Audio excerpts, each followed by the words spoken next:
Assalamualaikum warahmatullahi wabarakatuh. Selamat malam untuk kita semua. Pagi ini saya akan membawakan presentasi tentang proposal rencana peluang bisnis.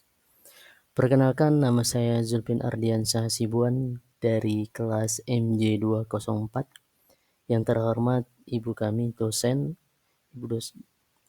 Ibu Heti Hendrayati selaku dosen kami di kelas MJ204. Pada kesempatan kali ini saya akan membawakan presentasi ini mungkin kurang lebih 10 menit ke depan tentang proposal rencana peluang bisnis. Nah, apa itu proposal peluang bisnis? Proposal peluang bisnis itu adalah proposal rencana peluang bisnis. Sebenarnya merupakan istilah yang agak redundan, artinya agak rancu ya. Istilah yang lebih tepat dan umum digunakan adalah proposal bisnis atau rencana bisnis. Namun, jika kita harus menginterpretasikan proposal rencana peluang bisnis, maka ini merujuk pada sebuah dokumen yang menggabungkan dua aspek.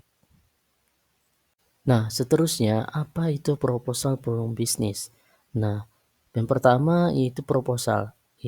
Adalah bagian ini berfokus pada menjual ide bisnis kepada investor atau pemberi pinjaman. Ia menekankan potensi keuntungan, keunggulan kompetitif, dan peluang yang menarik. Ini adalah bagian persuasif yang bertujuan untuk meyakinkan pembaca bahwa ide tersebut layak untuk dipertimbangkan. Nah, yang kedua, apa itu rencana bisnis? Nah, bagian ini memberikan gambaran bagaimana ide bisnis akan dijalankan. Itu termasuk strategi pemasaran dan penjualan, operasi, manajemen, dan proyek keuangan yang lebih detail. Ini adalah bagian yang lebih operasional dan strategis yang menunjukkan bagaimana peluang akan direalisasikan. Nah, kemudian proposal rencana peluang bisnis mencakup kerangka dasar yang berisi ringkasan eksekutif, deskripsi bisnis, analisis pasar, strategi pemasaran, rencana operasional, rencana keuangan, dan analisis SWOT.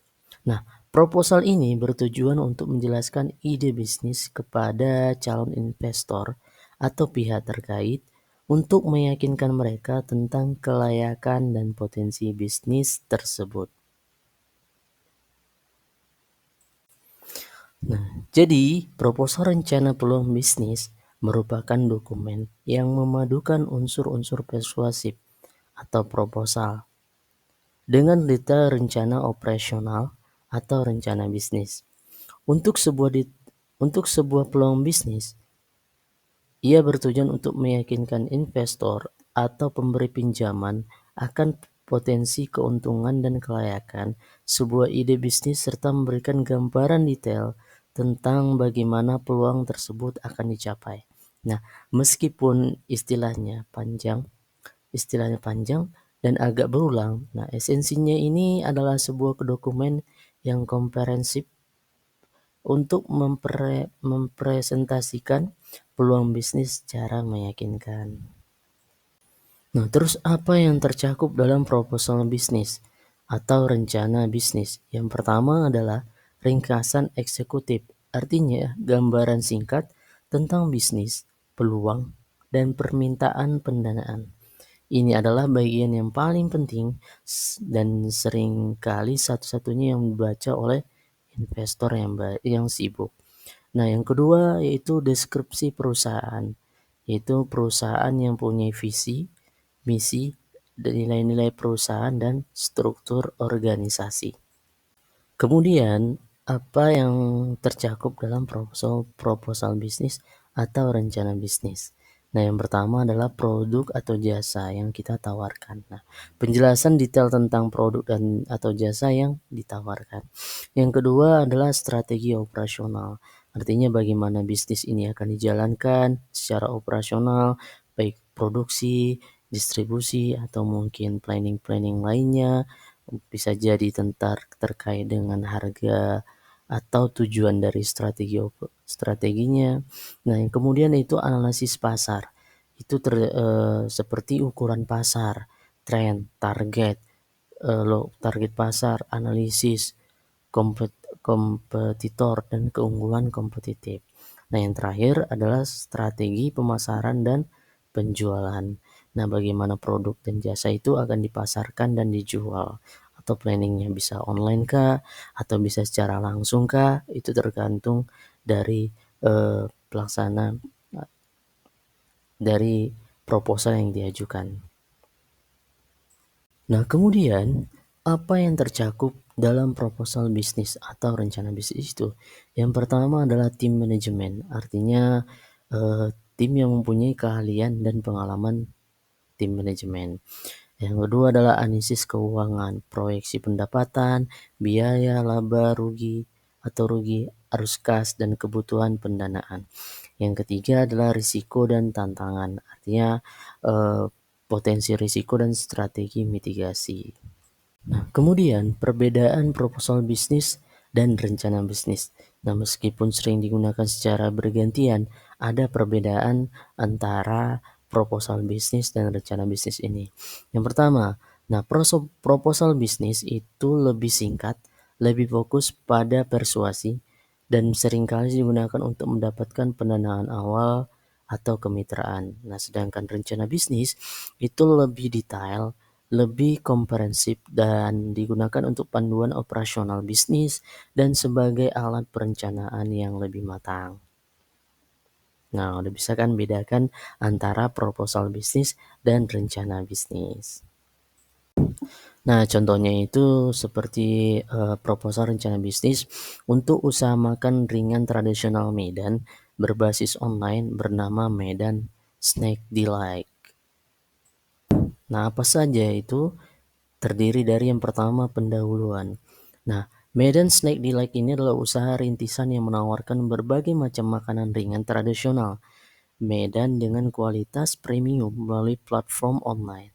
Nah, kami memanfaatkan pertumbuhan peset pasar online di Medan dan tren peningkatan permintaan akan makanan ringan praktis dan berkualitas tinggi. Nah, Medan Snack Delight ini juga berkomitmen untuk memberikan pengalaman berbelanja yang mudah dan menyenangkan bagi pelanggan sambil melestarikan dan mempromosikan kuliner tradisional di Medan. Nah, yang kedua itu adalah analisis pasar. Apa analisis pasar ini? Nah, analisis pasar ini terbagi menjadi ada empat aspek ya. Yang pertama, ukuran pasar. Nah, pasar makanan ringan di Medan sangatlah besar dengan nilai diperkirakan mencapai 500 miliar per tahun atau data estimasi ya, perlu riset lebih lanjut. Nah, pertumbuhan pasar online makanan ringan di Medan diperkirakan mencapai 20% per tahun. Yang kedua adalah tren pasar, yaitu tren konsumsi bergerak ke produk yang lebih sehat, praktis, dan dikemas menarik. Konsumen juga semakin aktif mencari produk lokal dan unik melalui platform online. Nah, yang ketiga adalah target pasar.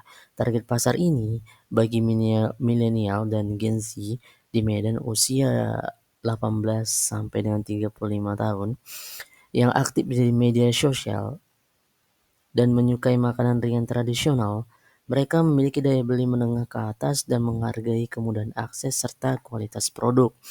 Nah, yang keempat adalah kompetitor. Artinya beberapa kompetitor itu menjual makanan ringan tradisional secara online.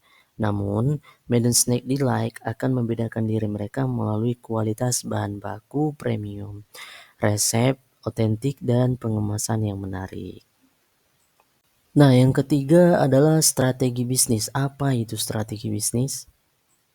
Nah, strategi bisnis ini juga terbagi menjadi 4. Yang pertama adalah produk. Kami menawarkan berbagai macam makanan ringan tradisional Medan seperti bika ambon, lemang, pisang rai, dan lainnya dengan varian yang rasa yang inovatif. Nah, semua produk ini menggunakan bahan baku berkualitas tinggi dan diproduksi serta higienis. Kemudian itu tentang pemasaran.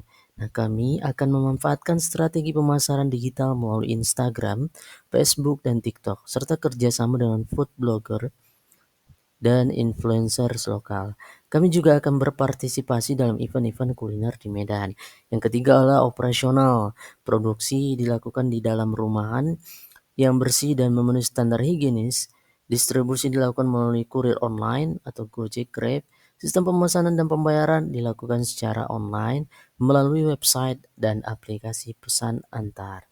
Yang keempat adalah keuangan, proyeksi pendapatan tahun pertama kurang lebih 100 juta, biaya operasional tahun pertama 60 juta, laba bersih tahun pertama 40 juta. Sumber pendanaan adalah modal sendiri dan pinjaman dari keluarga. Kemudian yang keempat adalah tim manajemen. Tim manajemen itu terdiri dari founder atau CEO, berpengalaman dalam bidang kuliner dan pemasaran digital. Yang kedua adalah marketing manager, yaitu yang orang yang berpengalaman dalam manajemen media sosial dan pemasaran online. Yang ketiga adalah production manager, yaitu berpengalaman dalam produksi makanan dan menjaga kualitas. Nah, seperti contoh ini, yaitu yang kelima proyeksi keuangan. Nah, angka-angka ini hanyalah contoh ya, dan perlu disesuaikan dengan riset pasar yang lebih mendalam. Misalnya di tahun pertama itu pendapatan 70%, yaitu 100 juta, 200 juta, 400 juta. Di tahun kedua, terdiri dari tahun pendapatan yang kedua biaya operasional itu 27%, yaitu 40 juta, 100 juta, 180 juta. Yang ketiga laba bersihnya 52%, sekitar 200 juta, 100 juta, dan 220 juta. Nah, yang keenam, bagian proposal tadi contohnya, itu kesimpulan. Nah, Medan Snack Delight memiliki potensi besar untuk sukses di pasar makanan ringan online Medan. Kami yakin dengan strategi bisnis yang tepat dan tim yang berpengalaman, kami dapat mencapai target pendapatan dan memberikan kepuasan bagi pelanggan. Kami mencari investor yang berminat untuk bermitra dengan kami dalam mengembangkan bisnis ini. Nah, itu contoh dari kesimpulan yang dibuat. Nah, selanjutnya itu attention atau apa yang harus kita perhatikan, yaitu ini hanyalah contoh dan teman-teman mungkin perlu menyesuaikan lagi dengan riset pasar yang lebih detail dan spesifik untuk bisnisnya. Pastikan untuk menyertakan data yang akurat dan terpercaya untuk mendukung klaim teman-teman sekalian, dan jangan lupa untuk sertakan juga informasi lebih detail tentang strategi pemasarannya, operasional, dan keuangannya. Nah, ini dia kesimpulan dari presentasi kita. Kesimpulannya adalah proposal rencana peluang bisnis itu merujuk pada dokumen yang memadukan aspek persuasi dan perencanaan detail untuk sebuah peluang bisnis. Tujuan utamanya adalah meyakinkan investor atau pemberi pinjaman akan potensi keuntungan dan kelayakan bisnis. Nah, sekaligus memberikan gambaran detail tentang bagaimana peluang tersebut akan dijalankan. Lebih tepat disebut sebagai proposal bisnis atau rencana bisnis, tergantung pada tingkat detail dan tujuan dokumen. Mungkin itu saja yang dapat saya sampaikan terkait dengan pemaparan saya tentang proposal rencana peluang bisnis.